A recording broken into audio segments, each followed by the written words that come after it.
Welcome back. If you've just joined us, you're watching the news at 10 on Channels Television, coming to you live from Lagos.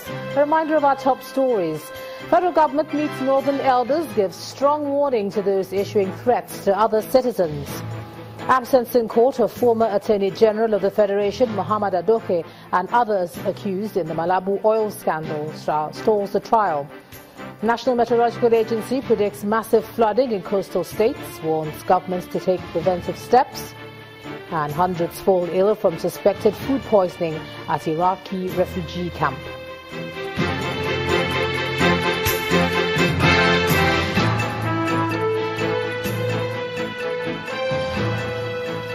Just to remind you that for more on our top stories and others, please visit our website, channelstv.com and youtube.com/channelsweb.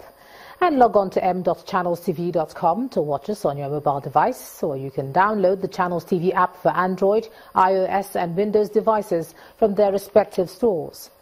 Now, the Channels TV and Channels 24 apps will give you access to news and updates. You also have access to the Eyewitness feature, with which you can share those pictures, videos or news of happenings around you. Just install the app, then tap and swipe to reveal the menu and follow the instructions. Let's take a look at some of those pictures that came in to us. We begin with this one from Abuja, showing a road full of refuse blocking motorists. Our Eyewitness reporter is calling on the government to do something about this, as it would also be a health risk. And coming in from Kebbi State is a picture showing unsafe drinking water in these containers. Our Eyewitness reporter is urgently appealing for the government's intervention. And from Oshogbo in Osun State is a picture from Lautech Teaching Hospital showing nurses protesting non-payment of salaries and unjust treatment. Our Eyewitness reporter requests the state government to come to their aid.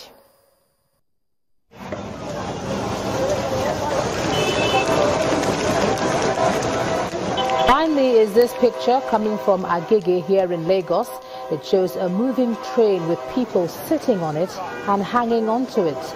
Our Eyewitness reporter says something should be done, as people could be injured and lives lost.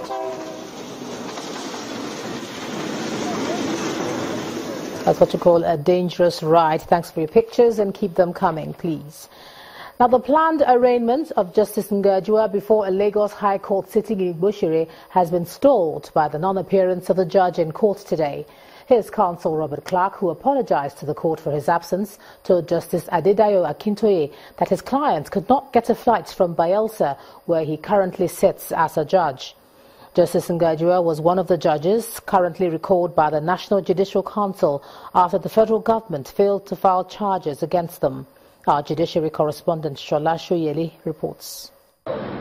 Following his recall by the National Judicial Council (NJC), Justice Ngajiwa has resumed sitting at the Federal High Court in Bayelsa State, South Nigeria.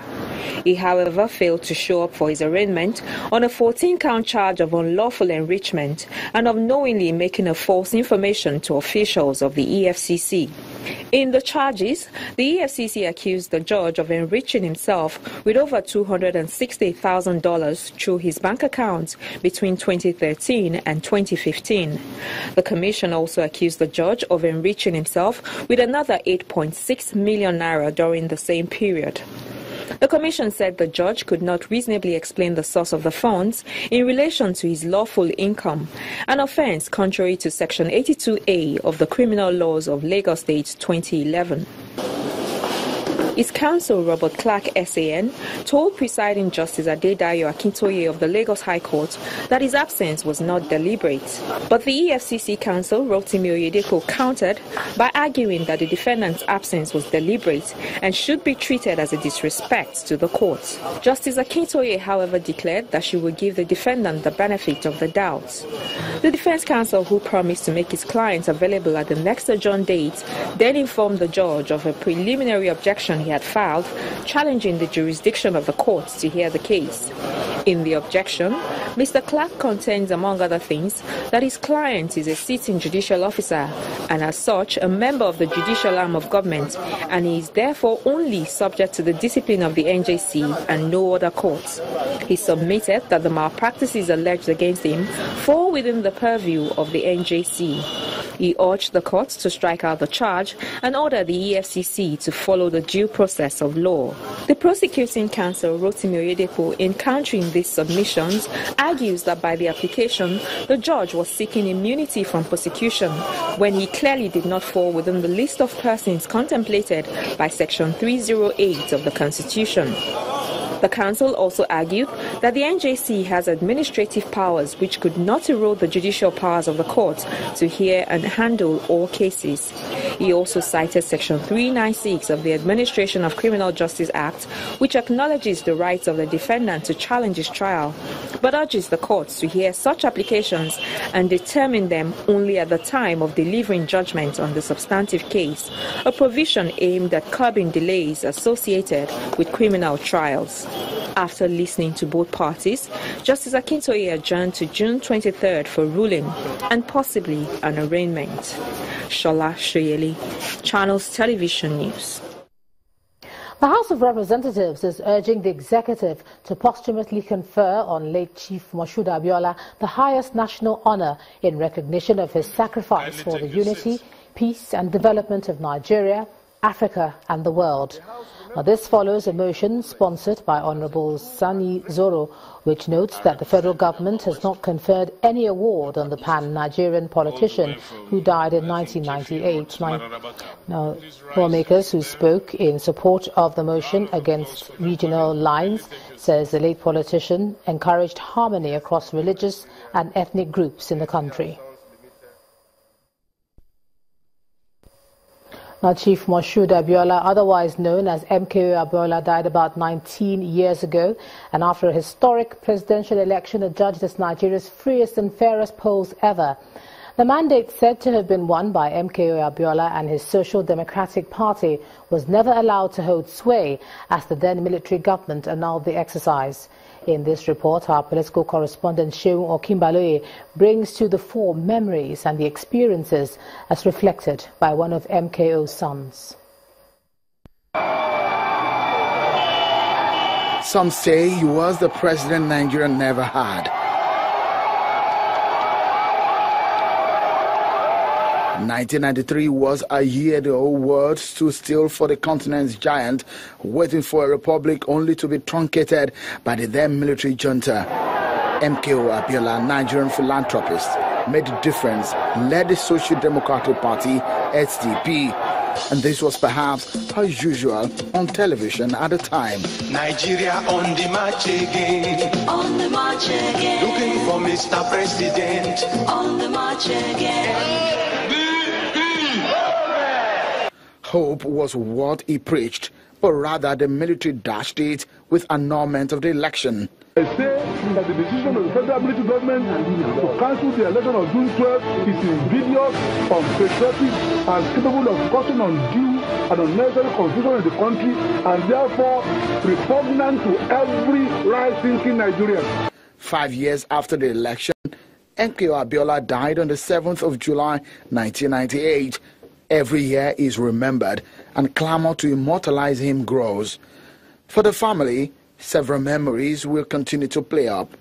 Like this one, after the election, his son Abdul Abiola, a little boy then perhaps ignorant of the many political trouble his father had on his shoulder at the time, he welcomed him as he returned from the football pitch.